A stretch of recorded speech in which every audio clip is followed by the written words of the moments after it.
안녕하십니까. 8월의 마지막 날입니다. 무더운 여름을 지내시느라 수고 많으셨습니다. 혹시 여러분, 내가 혼자구나, 고아 같다라는 생각을 하신 적이 없으십니까?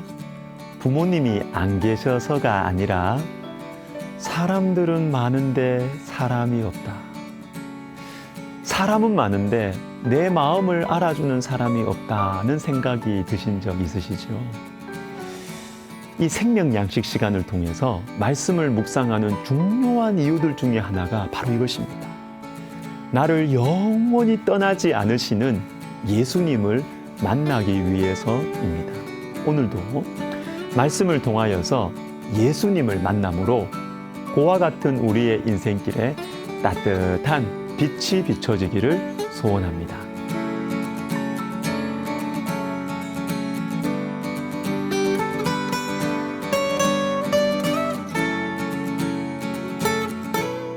오늘 본문에서는 욥이 고아와 과부를 도왔다는 말씀이 많이 나옵니다. 과부의 눈으로 하여금 실망하게 하였던가, 고아에게 그 조각을 먹이지 아니하였던가, 실상은 내가 젊었을 때부터 고아 기르기를 그의 아비처럼 하였으며 내가 어렸을 때부터 과부를 인도하였노라. 자신이 행한 선한 일들을 쭉 말하는 가운데 고아와 과부에 대한 말씀이 길게 나와요. 왜 그럴까요?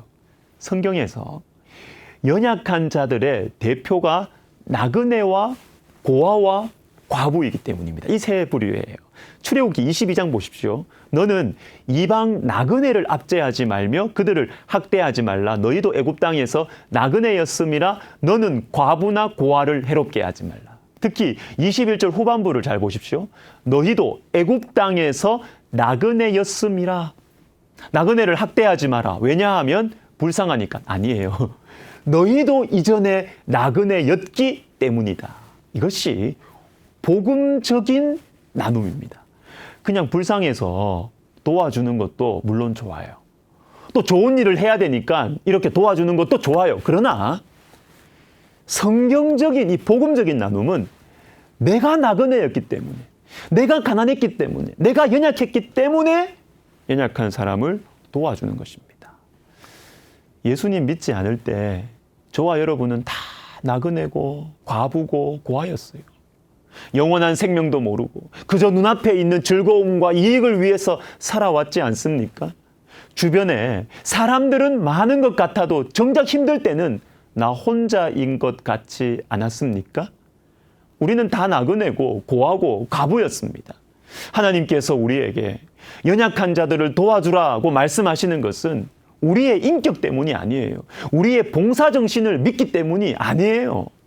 우리도 연약했기 때문입니다. 우리도 혼자였기 때문이에요. 누가복음 7장에는 예수님께서 과부의 죽은 아들을 살리시는 말씀이 나옵니다. 그런데 예수님의 이 모습이 좀 특이해요.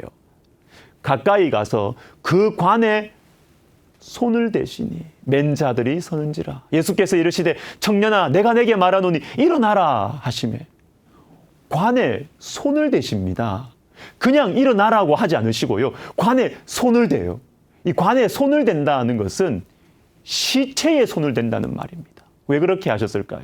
민수기 19장 때문입니다. 19장 16절에 누구든지 들에서 칼에 죽은 자나 시체나 사람의 뼈나 무덤을 만졌으면 이래 동안 부정하리니. 자, 여러분, 이상하게 들리실 수 있지만 시체와 똑같이 부정해지기 위해서 예수님께서 관에 손을 대셨다는 거예요. 그냥 불쌍해서 고쳐주시고 내가 고칠 능력이 있으니까 세련되게 당연히 고쳐주시는 것이 아닙니다. 예수님은 우리와 똑같이 부정해지셔서 우리와 똑같이 연약해지시고 우리와 똑같이 죄인의 자리에 서셔서 고쳐주시는 것이에요. 이게 복음이고 이게 십자가예요. 복음적인 나눔과 섬김의 정신, 뿌리가 바로 이것입니다. 예수님의 십자가에서 이것이 가장 분명하게 나타났지요.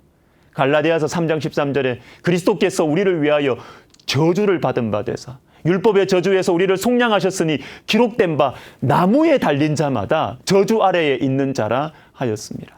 자, 여기에 나오는 나무가 십자가입니다. 그런데 신명기 21장 23절은 나무에 달린 자는 하나님의 저주 아래에 있다고 말합니다. 여러분, 우리 주 예수님께서 하나님의 아들이 하나님의 저주를 받으셨다고요. 죄인의 자리에 서셨다는 것이고 이 자리가 바로 십자가의 자리이고 이 저주의 자리에 달리심으로 죄인인 우리를 구원하셨습니다. 우리와 똑같이 되셔서 이것이 복음이에요. 그냥 우리가 안 돼서 불쌍해서 또는 원래부터 있는 하나님의 능력을 사용하셔서 넉넉하게 구원하신 것이 아닙니다. 우리처럼 약해지시고 우리 대신 하나님의 저주를 받는 자리에 달리시는 방식으로 구원하셨어요.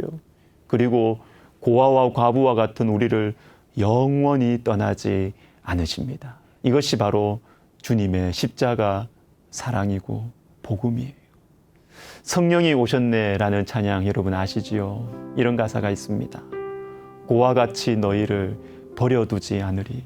내가 너희와 영원히 함께하리라. 성령이 오셨네, 성령이 오셨네. 사랑하는 여러분, 예수님을 믿으십니까? 아멘이시죠? 예수님께서 나를 대신하여 십자가에 달려 죽으셨음을 믿으십니까? 아멘이시죠? 사단이 왕노릇하는 지옥의 권세에서 예수님께서 나를 건져주셨음을 믿으십니까? 아멘이시죠? 그러면 예수님은 여러분을 그리고 저를 영원히 떠나지 않으십니다. 그와 같이 우리를 버려두지 않으십니다. 예수님의 영이신 성령이 우리 안에 오셨고 계시기 때문입니다. 나 자신이 고아 같을 때가 있잖아요. 과부 같을 때가 있잖아요. 여러분, 내 안에 계신 예수님, 영원히 나와 함께 하시는 예수님, 성령이 오셨고 우리 안에 계십니다. 할렐루야. 인생은 외롭습니다. 혼자인 것 같습니다. 그러나 우리와 함께 하시는 성령님을 의지하고 오늘 하루도 감사와 찬양으로 살아가시는 저와 여러분 되시기를 예수님의 이름으로 축복합니다. 기도하겠습니다. 주님 감사합니다. 우리와 같이 죄인의 자리에 서주셔서 우리 대신 하나님의 저주를 다 받아주심으로 우리를 구원해 주셔서 너무 감사합니다. 그리고 우리와 영원히 함께 하시겠다고 약속하시고 또 실제로 함께 하셔서 너무 감사하고 고맙습니다. 주님, 오늘도 주의 성령, 내 안에 계신 주의 성령 의지하여 믿음으로 외롭고 고통스러운 가운데서도 다시 힘을 내서 믿음으로 살겠습니다. 주님 도와주시고 인도하여 주옵소서. 예수님의 이름으로 감사하며 기도하옵나이다. 아멘.